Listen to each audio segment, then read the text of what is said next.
लोकसभा चुनाव के बाद से ही एनडीए में सब कुछ ठीक नहीं दिख रहा है। बेशक बीजेपी को हरियाणा और महाराष्ट्र में जीत मिली है, लेकिन जिस तरह का रवैया बीजेपी अपने सहयोगियों के साथ कर रही है, उससे एनडीए के सहयोगी दलों में असंतोष जरूर देखने को मिल रहा है। नमस्कार, आप देखना शुरू कर चुके हैं 4 PM न्यूज नेटवर्क और मैं हूं आपके साथ प्रगति ठाकुर।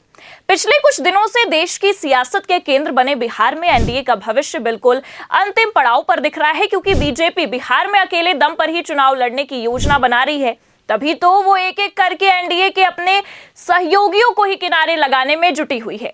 नीतीश कुमार और बीजेपी के बीच तो तल्खियां काफी वक्त से ही देखने को मिल रही हैं। उसके अलावा पशुपति पारस ने एनडीए से किनारा कर लिया है, लेकिन अब ऐसा लगता है कि बीजेपी अपने एक और सहयोगी को भी किनारा लगाना चाहती है, क्योंकि अब बीजेपी ने प्रधानमंत्री नरेंद्र मोदी के हनुमान कहे जाने वाले चिराग पासवान को निशाने पर लेना शुरू कर दिया है, या यूं कहे कि उन्हें भी इशारा करना शुरू कर दिया है। जिस तरह से नीतीश कुमार और बीजेपी के बीच में आपसी टकराव देखने को मिल रहा है, वो कई मायनों में एनडीए के भविष्य और नीतीश कुमार के बीजेपी के साथ बने रहने पर सवाल खड़े करता है। कहा तो यहां तक जा रहा है कि नीतीश कुमार ने फिर से पलटी मारना तय कर लिया है और बिहार विधानसभा चुनाव से पहले नीतीश कुमार एनडीए का साथ छोड़कर वापस महागठबंधन के साथ जा सकते हैं। खबरें ये भी आ रही हैं कि इसको लेकर नीतीश कुमार 1-2 दिन में कोई बड़ा ऐलान भी कर सकते हैं और खरमास के बाद यानी कि 15 जनवरी को खिचड़ी के बाद नीतीश कुमार एक बड़ा फैसला ले सकते हैं, क्योंकि नीतीश कुमार को यह अंदेशा हो गया है कि बीजेपी उन्हें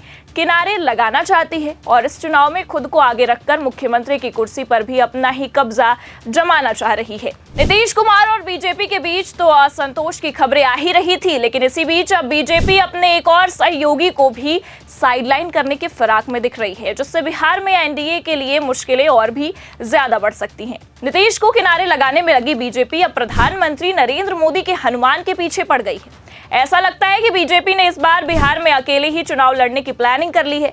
तभी नीतीश कुमार के बाद अब बीजेपी एनडीए के एक और अपने सहयोगी को किनारे लगाने में जुट गई है। दरअसल नीतीश कुमार से असंतोष के बीच अब बीजेपी ने चिराग पासवान की ओर अपना डायल घुमा दिया है। दरअसल जिस तरह से चिराग पासवान की पार्टी लोक जनशक्ति पार्टी रामविलास के नेता और चिराग पासवान की बहुत ही करीबी बताए जाने वाले हुलास पांडे के अलग अलग शहरों में स्थित ठिकानों पर ईडी ने छापेमारी की है, उसके बाद ही कयास लगाए जाने लगे हैं कि क्या बीजेपी अब नीतीश कुमार के बाद चिराग पासवान को भी बिहार और दिल्ली विधानसभा चुनाव से पहले किनारे लगाना चाह रही है और अकेले दम पर बिहार और दिल्ली चुनाव में ताल ठोकना चाह रही है। प्रवर्तन निदेशालय की टीम ने हुलास पांडे के पटना, बेंगलुरु और दिल्ली में स्थित ठिकानों पर छापेमारी की है।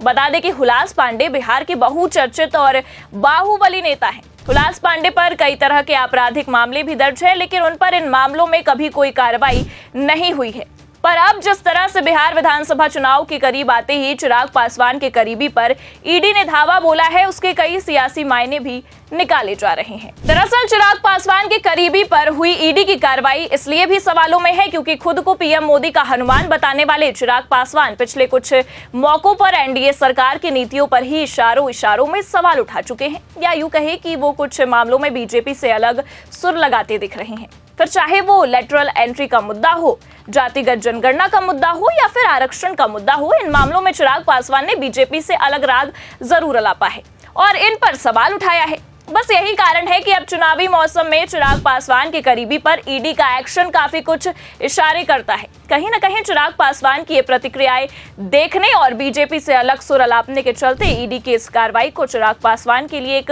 चेतावनी भी बताया जा रहा है। साथ ही इस कार्रवाई के जरिए बीजेपी शायद चिराग पासवान पर एक दबाव भी बनाना चाहती है, ताकि वो बिहार या फिर दिल्ली विधानसभा चुनाव में बीजेपी के सामने कोई बड़ी मांग ना रख सके, या यूं कहे कि दिल्ली में बीजेपी अकेले ही चुनावी रणभूमि में उतरने की प्लानिंग कर रही है। साथ ही आपको ये भी बता दें कि बीजेपी बिहार विधानसभा चुनाव में भी चिराग पासवान को शांत रखने की कोशिश में लगी हुई है। दरअसल 2025 में दिल्ली और बिहार दोनों ही जगह पर विधानसभा चुनाव होने वाले हैं। दिल्ली चुनाव तो साल की शुरुआत में ही होना है, फरवरी तक दिल्ली में विधानसभा चुनाव होना है। तो वहीं अगर बिहार की बात करें तो बिहार विधानसभा चुनाव को भी समय से पहले कराने की मांग समय समय पर उठती रही है। नीतीश कुमार अक्सर ही बिहार चुनाव को समय से पहले कराने की मांग कर चुके हैं। हालांकि अभी तक इस पर मोदी सरकार की ओर से कुछ साफ नहीं किया गया है, लेकिन फिलहाल इन दोनों ही राज्यों में इस साल चुनाव होना है। दिल्ली और बिहार दोनों ही ऐसे राज्य हैं जहां बीजेपी को नीतीश कुमार और चिराग पासवान के लिए सीटें देनी पड़ सकती हैं। बिहार में तो बेशक एनडीए के खेमे से नीतीश कुमार और चिराग पासवान दोनों ही भारी संख्या में सीटों की मांग कर सकते हैं, लेकिन दिल्ली में भी ये दोनों ही दल अपनी दावेदारी बीजेपी के सामने रखेंगे। बस यही कारण है कि बीजेपी को अपने इन सहयोगियों से ही डर सता रहा है और इसलिए अब उसने इन दोनों ही सहयोगियों पर दबाव बनाने के लिए ईडी का सहारा ले लिया है और ईडी के जरिए इन्हें डराने व दबाने का प्रयास भी किया जा रहा है। दरअसल 2020 में हुए पिछले विधानसभा चुनाव में बीजेपी ने बिहार और दिल्ली दोनों में नीतीश कुमार की जेडीयू के साथ मिलकर चुनाव लड़ा था और दिल्ली में तो एलजेपी भी बीजेपी के साथ शामिल थी। हालांकि उस वक्त एलजेपी का बंटवारा नहीं हुआ था, लेकिन अब एलजेपी दो खेमों में बंट चुकी है। ये अलग बात है कि एक एलजेपी के मुखिया पशुपति पारस पहले ही बीजेपी को कोसते हुए एनडीए से अलग हो चुके हैं। 2020 में हुए दिल्ली विधानसभा चुनाव में बीजेपी ने दिल्ली की 70 सीटों में से 67 पर अपने प्रत्याशी उतारे थे, जबकि 2 सीटों पर जेडीयू और 1 सीट पर एलजेपी चुनाव लड़ी थी। हालांकि आम आदमी पार्टी की झाड़ू में पूरा एनडीए साफ हो गया था और आपने बंपर बहुमत के साथ सरकार बनाई थी दिल्ली में। इस बार भी बीजेपी की हालत काफी पतली लग रही है, क्योंकि एक ओर जहां आम आदमी पार्टी अपने सभी प्रत्याशियों का ऐलान कर चुकी है और लगातार चुनाव प्रचार में भी पूरी तैयारी से जुट गई है, वहीं दूसरी ओर बीजेपी अभी भी बिहार का मसला और अमित शाह के बयान पर घिरी हुई है और उन्हें सुलझाने में भी लगी है। ऐसे में इस बार भी बीजेपी दिल्ली में कुछ कमाल दिखा पाएगी, इसकी संभावनाएं बहुत कम ही नजर आती हैं। बस यही कारण है कि खुद दिल्ली में मजबूत नहीं लग रही बीजेपी इस बार दिल्ली में अकेले ही चुनाव लड़ना चाह रही है।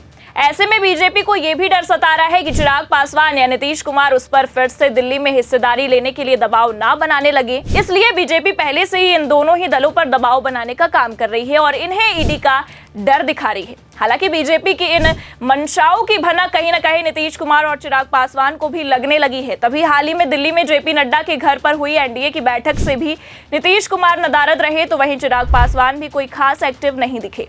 इस बैठक में बीजेपी ने अपने सहयोगी दलों को दिल्ली में चुनाव प्रचार के लिए तो आमंत्रित किया, लेकिन चुनाव में हिस्सेदारी देने का मन उसका नहीं दिखा। लेकिन अब जिस तरह की खबरें निकलकर सामने आ रही हैं, उनसे ये भी पता चलता है कि बीजेपी इस बार दिल्ली में अकेले चुनाव लड़ना चाह रही है और इसके लिए बीजेपी और संघ ने मिलकर प्रत्याशियों के नामों पर भी चर्चा कर ली है। सिर्फ ऐलान होना बाकी है।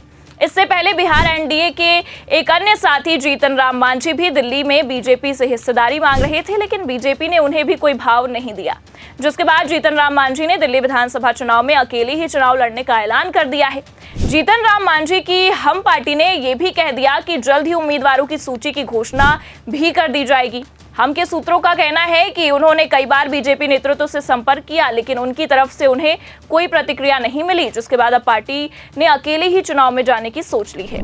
मतलब साफ है कि बीजेपी बिहार के साथ साथ दिल्ली को भी साथ रही है। बस यही कारण है कि उसने नीतीश कुमार के बाद अब बिहार में एनडीए के अन्य सहयोगी दलों को भी झटका देना शुरू कर दिया है। हालांकि इसका असर एनडीए पर कितना पड़ेगा और केंद्र की मोदी सरकार पर इसका क्या प्रभाव देखने को मिलेगा, ये तो आने वाला वक्त ही बताएगा। लेकिन जिस तरह से बिहार में नीतीश कुमार और बीजेपी के बीच पहले से ही नोकझोंक चल रही है और नीतीश कुमार के पलटी मारने के कयास लगाए जा रहे हैं, ऐसे नाजुक वक्त में बीजेपी दिल्ली में भी जिस तरह से चिराग पासवान और जीतन राम मांझी को झटका दे रही है, उससे संभव है कि आने वाले वक्त में एनडीए में एक बड़ा बिखराव देखने को मिल सकता है, जिससे बिहार में तो खेला होगा ही, साथ ही इन्हीं सहयोगियों की बैसाखी पर टिकी केंद्र की एनडीए सरकार के लिए भी मुश्किलें खड़ी हो सकती हैं और प्रधानमंत्री मोदी की कुर्सी पे भी खतरा आ सकता है। फिलहाल आगे क्या होगा ये तो आने वाला वक्त ही बताएगा, लेकिन इतना तो तय है कि मौजूदा वक्त में एनडीए के अंदर ऑल इज वेल तो नहीं ही दिख रहा है। फिलहाल इन सब मामलों को लेकर, इन सब सियासी समीकरणों को लेकर आपकी क्या राय है, कमेंट करके जरूर बताइएगा और खबर कैसी लगी लाइक और शेयर जरूर करिएगा। चैनल पर नए हैं तो सब्सक्राइब करना भी मत भूलिएगा। देखते रहिए 4PM न्यूज नेटवर्क। नमस्कार।